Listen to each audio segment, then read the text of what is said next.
Hello friends, मु Mani and welcome to Manini kitchen. Friends, आज आम बनइबा एक डिफरेंट स्टाइल रे मटन तरकारी। फ्रेंड्स, आम दिन को दिन मॉडर्न होगा सहित रोसई अधिक मात्रा रे सिल्वर स्टील और नॉनस्टिक बासन यूज करिथाउ, जहाद्वारा कि आम माटी पात्र को भूली गलु। माटी पात्र रे रंधा खाद्य अधिक टेस्टी आउ हेल्दी मध्य। सो फ्रेंड्स, चलंतु आज आम बनइबा मटका मटन जहाँ कि ओडिया रे कहती माटी हांडी मटन तरकारी।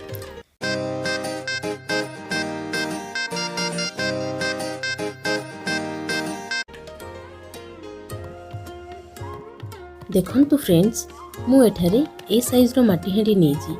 जेहेतु मु एठारे 100 रु 200 ग्राम मटन यूज करिछि, तेणुकरी मु छोट हांडी नेछि। जदि आपण माने टिके अधिक अमाउंट रो मटन नेबे तेबे आपण टिके बड़ हांडी यूज करिवे। प्रथमे मटन रो आमे फैट गुडी को अलगा कर देबा, काहेकि ना ए फैट गुडी को जल्दी सिझी जाए। सिझीबा द्वारा एतरो जो ऑयल बाहरे, ए ऑयल टी तरकारी को बेसी ऑयली कर दबो। तेणुकरी आमे यहाँ को मटन सिझीबा परे पकेइबा। एबे आमे एथिरे 2 चामच अदा रसुण पेस्ट देबा, 1 चामच हळदी गुंड, 1 चामच धनिया गुंड, 1 चामच लंका गुंड, 1 चामच जीरा गुंड, 1 चामच मसला गुंड और 2 चामच सरिषा तेल देई भलो भाबरे गोली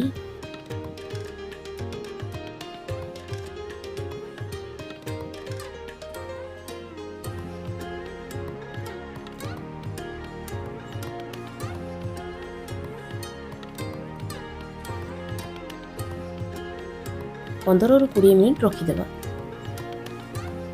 एबे आमे गैस को ऑन करी हांडी टी को बसई देबा। एथिरे 2 रु 3 चम्मच सरिषा तेल दे गरम होबा को छाड़ी देबा। तेल गरम होबा परे एबे आमे एथिरे किछि सुखा मसला पकेइबा। खंडे दालचीनी, 1 गुजराती, 1 अनासी फूल, 3 4 गोलमरीच, 2 तेजपत्र आउ किछि कंचा लंका देई एहा को किछि समय भाजी देबा।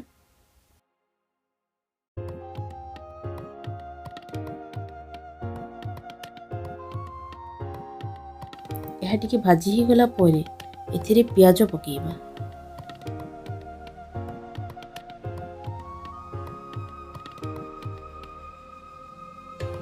प्याज को हमें गोल्डन ब्राउन हेबा जाय भाजीबा।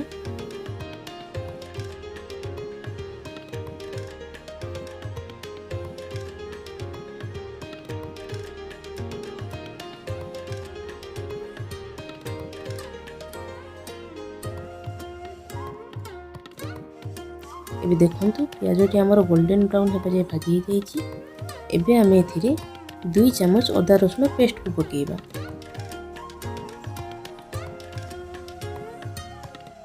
एबे आमे एथिरे टमाटो पकेइबा।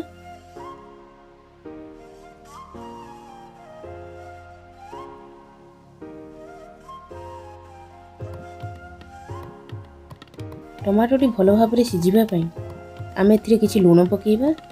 आपण आपनक स्वाद अनुसार लूण नेबे।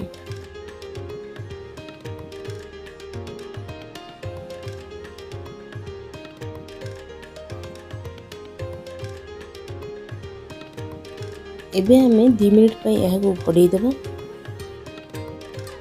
2 मिनिट हे गलानी। एबे हमें घोड़न टी गाड़ी देखिबा टमाटो टी सिझी कि नै। फ्रेंड्स, टमाटो टी भलो रे सिझी जाईची। एबे हमें गोली के रखिथिबा मटन को एथिरे पकेइ देबा।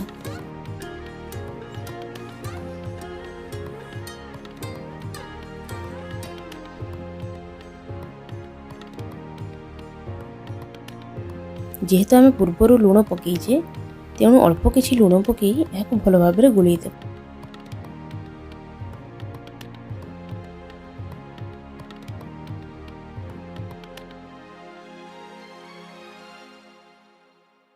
मटन टिके कषि हो गला परे एबे आम एथिरे 3 रु 4 कप पानी पकेइबा।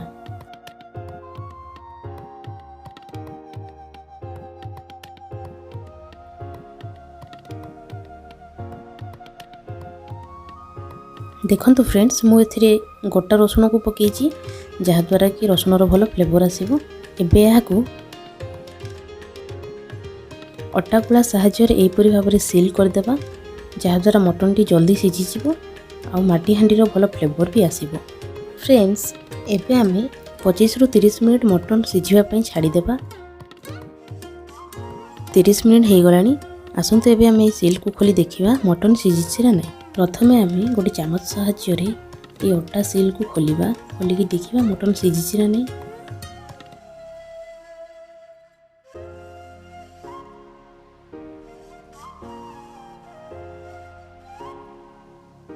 मटन सिझी आसिलानी। एबे आमे एथिरे जो फैट गुडी को प्रथमरु काढी रखी देइथिले ताको ऐड करिबा।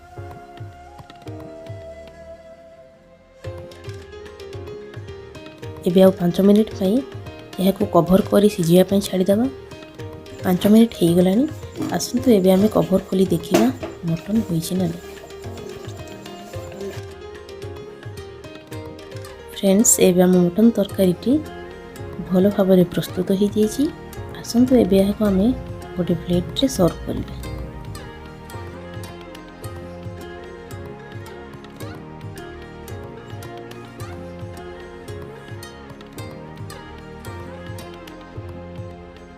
आई होप कि आपण मानक मटन झोलती बहुत भल लगी।